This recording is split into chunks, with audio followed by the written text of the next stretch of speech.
बाटली मंदी राखेल होतं काय ग तुम्ही केलं काय? बाटली मंदी राखेल होतं काय ग तुम्ही केलं बाय गो मला वाटलं धन्य ते अत्तर हाय तुझ्या कपड्याला लावलं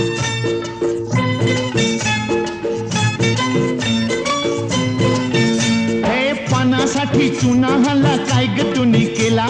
पानासाठी चुना हाला काय ग तुम्ही केला मला वाटलं सख्य ते लोणीच हाय मी पावासनी लावलं